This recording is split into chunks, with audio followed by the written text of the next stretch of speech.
Hi, welcome to the critique for your best shot assignment. There are enough assignments turned in that we're going to have to do this in multiple parts. There's either going to be two or three. I'm not sure yet. It depends on how far along we get. So let's go ahead and get going with this. So here we have a nice catch, so to speak, of this shot, getting prepared for the bunt. You can't really tell whether the ball is coming in or going back out, but it's a really nice catch. The only thing I would do, and watch for this whenever you're shooting, you've got a very strong movement going this way. He's getting ready to swing going that way. When he connects with the ball, it's going that way. Very strong line with his leg coming that way. So everything is moving in that direction. What I would do is crop this down just a little bit. So when we hit the crop tool over here, I'm going to bring this back so we give him a little more room in front. Now, because this is showing the division of the rule of thirds, you can see we've put the axis of his body right there, and we've come very close to putting this ball right at one of the intersections of that third. Close enough. So when I hit enter, now we've really given this a little more room to move in front of us. What I also would probably do to emphasize this is vignette this just a little bit. And by vignetting, I mean darkening the outer edges of it, darkening the edges. And I'll show you an easy way to do this. We're going to start using layers right away. So I'm going to come over here to the layers palette, and I'm going to create a duplicate layer of this image. And I'm going to do it by grabbing this layer and dragging it down to this duplicate layer icon. And now I've got two layers. These two layers are identical. And here's the way layers work.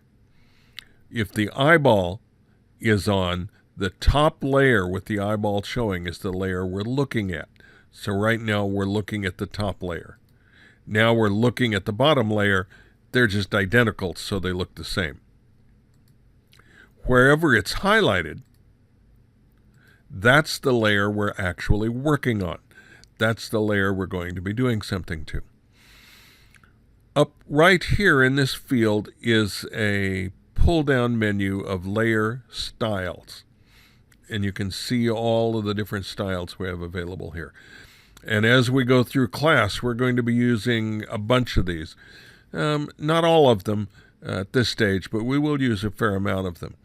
And what happens with any of them is, I'm going to hit multiply for our example here. Multiply will have the effect of darkening the entire image by about a stop's worth of exposure. Now, this layer is the layer that style is applied to. What we are seeing is the bottom layer with this top layer and its effect applied to it.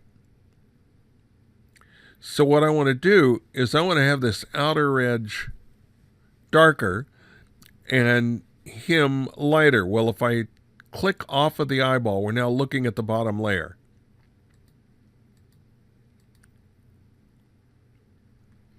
So in order to be able to see through it, this icon down here is the layer mask icon. So I'm going to click on it. And you can see it opened up this little window. It's white with a little frame around it. The frame means that it's active. We now have a layer mask active. And because it's white, I can come over here and use a black brush to paint on it. And wherever I paint, it's going to, in effect, create a hole. Now, I could do this simply with the eraser tool on this layer. But if I make a mistake and I don't notice it, it's very hard to go back and correct it. So I'm going to do it this way. And the first thing I'm going to do is set my brush opacity down. whenever we're doing some creative stuff like this, we want to be able to sneak up on the final effect. So I'm going to set it down to 29, 30%. Now I'm going to make the brush bigger. I'm doing that using the bracket keys on the keyboard, and when I click, it starts to get lighter.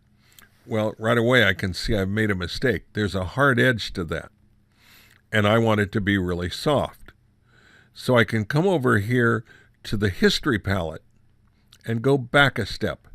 I've got 20 steps I can go back on. I wish life had this many undo steps, but this is really perfect. So I'll come over here to the brush menu, and I want this brush to be very soft. So I'll take the hardness and bring it down to 0. This is as soft as this brush gets. And now when I click here,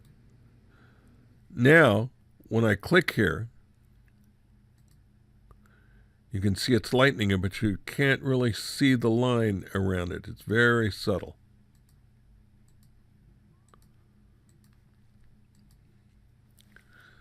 Now here in the icon, you can see where that's turned to dark gray. That's showing the area of this image that I'm looking through. So basically, I'm looking at the darkened effect, looking through it down to the unaffected layer. And that's allowed me to create a pretty subtle vignette. If I didn't like it, now I'd have trouble if I had used an eraser tool. I'd have to back up through all of these steps to get back and start over. But because it's a layer mask, all I have to do is change the color of the brush back to white, and I can paint it back however much I want to.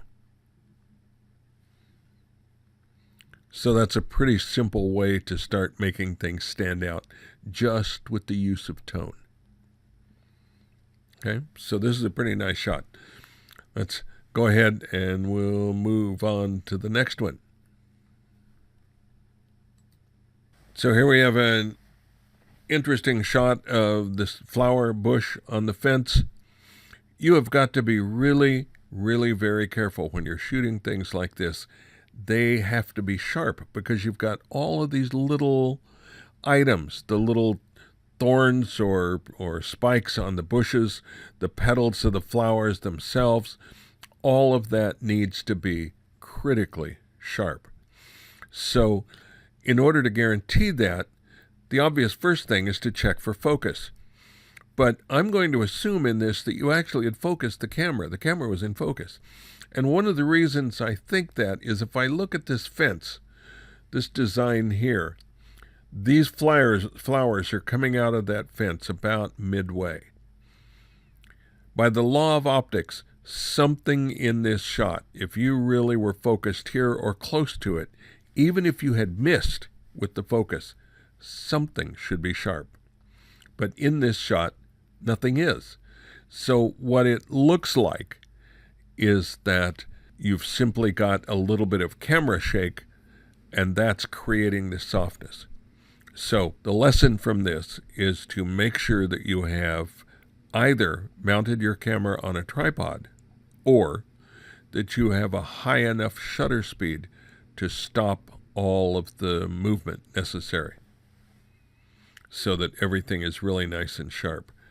Then what I would do in here is decide where is my shot, and it's really right in here. So I'd come cropping down.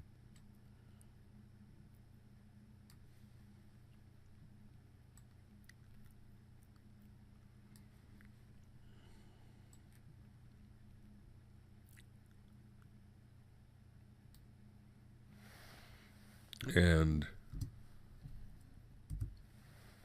make that my shot so that we're really concentrating on this rose bush or the whatever kind of flower this is. So here's your basic rule to remember. You need to find whatever is the real focal point of your shot.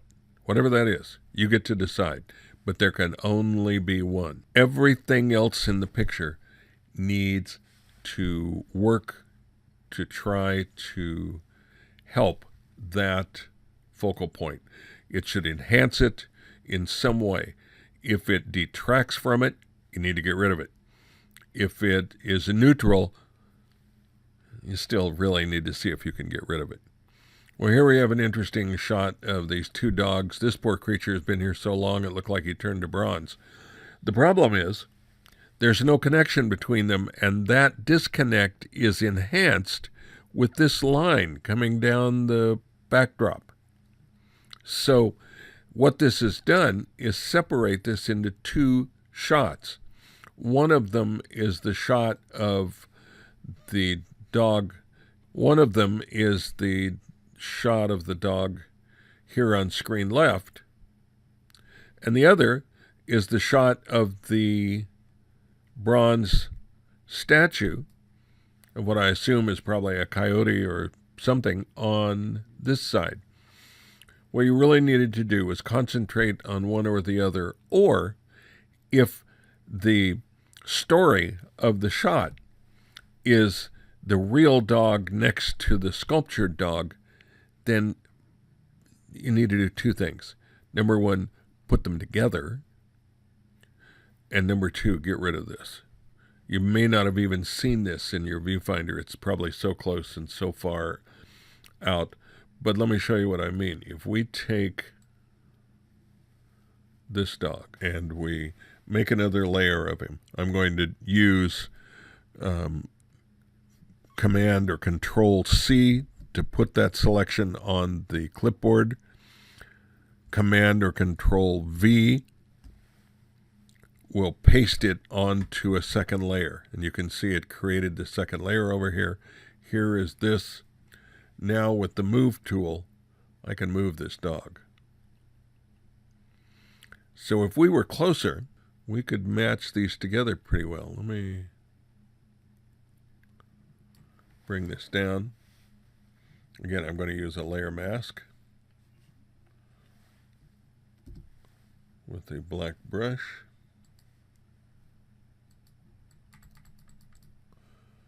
Let me give me a little more oomph to my brush and a slightly smaller one.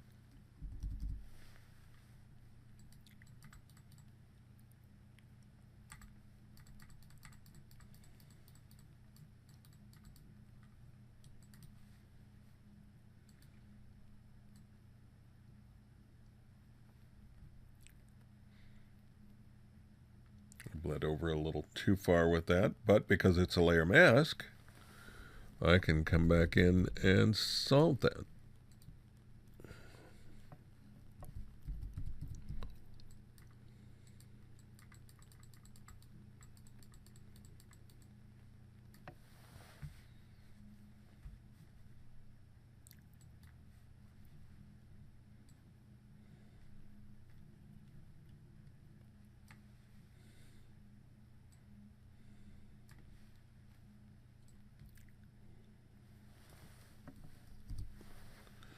So now we've got two buds there sitting next to one another there at the zoo or wherever this is. Okay, let's see what our next one is. Oh, this is a very nice, quiet little portrait. Really cool. It's sitting on the ground. But remember what I said.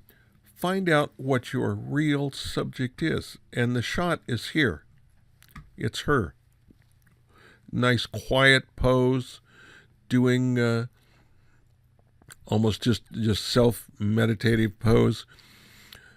This is a cool background, but this shot is really interrupted by two major elements that are distracting. One is the chair, and the other is this lamp. Either one of which, hopefully, if you would see in the viewfinder, you could simply move.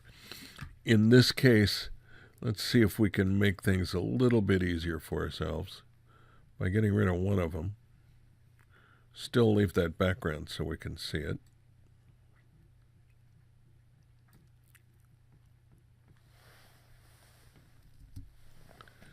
The closer we move into her, the better she starts to stand out from the background. Now what we could do is use another tool and get rid of this lamp. Whenever you're starting to mess with the image like that, make a duplicate layer just to save yourself some grief. So I'm going to make this layer. That way, if I really screw it up, I can always come back to this. Now I'm going to get this tool. This is the stamp tool, the clone stamp tool.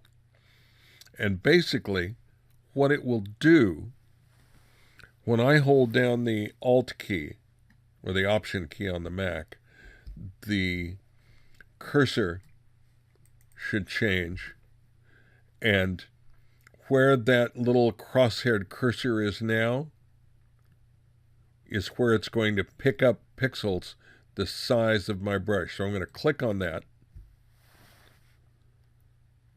and now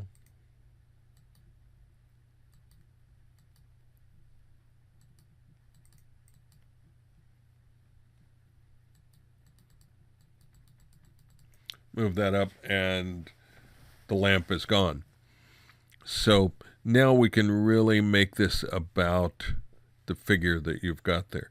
And you could decide then for yourself, do you want to move in tighter? Do you want to crop it a little more? How do you want to deal with this image? I think it's really nice. If it were mine, I would probably crop even a little more. Because she's looking this way, I'm going to give her a little more direction. I'm going to crop out this. I don't know what that is, but I'm going to get rid of it. Still give her a little more room in that direction to look.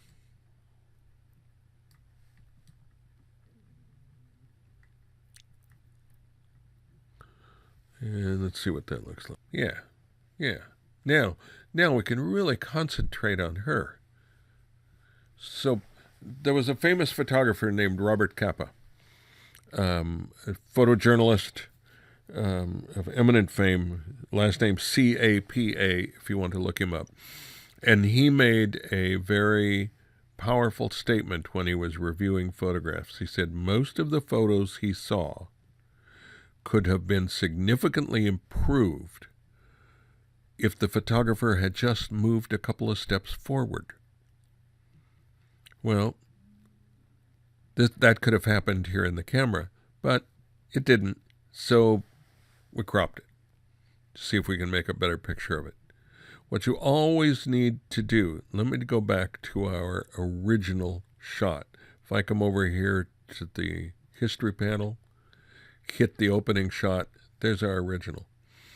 If that's what you're seeing through the viewfinder, think about it. Where is my photograph? What's my photograph all about? It's about her.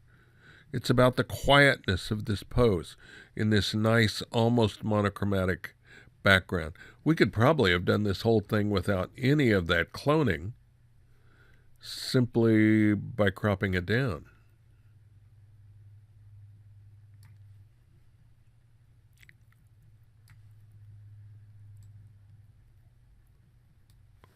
We could maybe have made that whole shot just like that by moving in closer to it.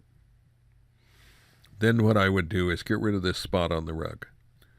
And the easiest way to do that is to come over here to this icon that's called a spot healing brush. Select that. Come over here, put your cursor over it, click on it, and that spot's gone. Is that cool or what? Okay, let's do one more for this part of the module. Oh. This is gorgeously exposed.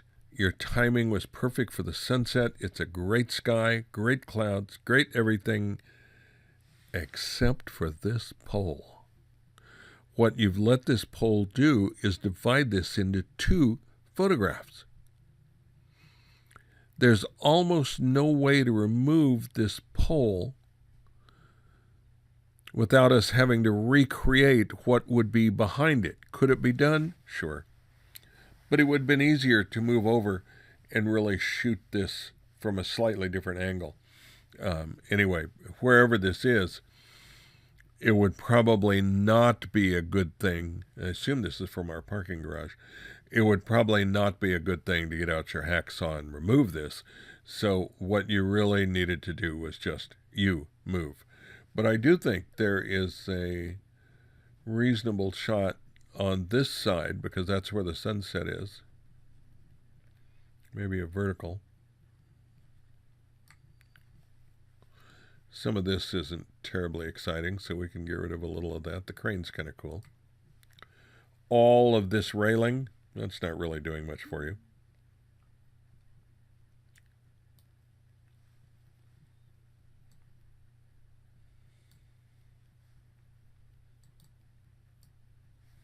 So with that, we've got a somewhat stronger composition because we don't have all that distraction in it. That pole, that big black line in the middle, dividing this shot into two separate universes is really distracting. So watch very carefully, particularly when you have a shot that is this beautiful in terms of the exposure and the sunset, while coming right behind the warning light on the building. So take advantage of this. Now I'm going to do one more thing to this before we go. I'm going to vignette this. So, because I think that sky can be brought out a little. So I'll use my multiply layer. Oh yeah, absolutely. Maybe I just need an exposure change. Let me bring this back. I'm going to bring it back to where I think the sky is really cool. Can you see what's happening? We're bringing in a lot of this texture. And now I'm going to lighten this, the foreground buildings a little with my black brush on this white mat. 60%, yeah, it's probably okay.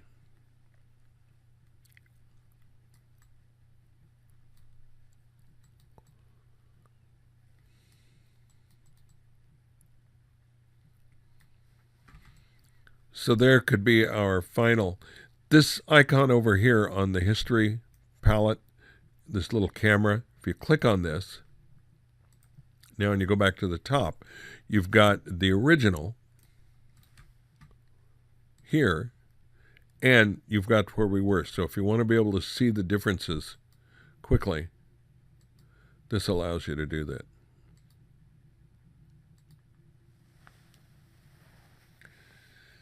Okay, that's it for part one of this critique, and I'll see you for the next part in minutes. I'll have it posted before very long.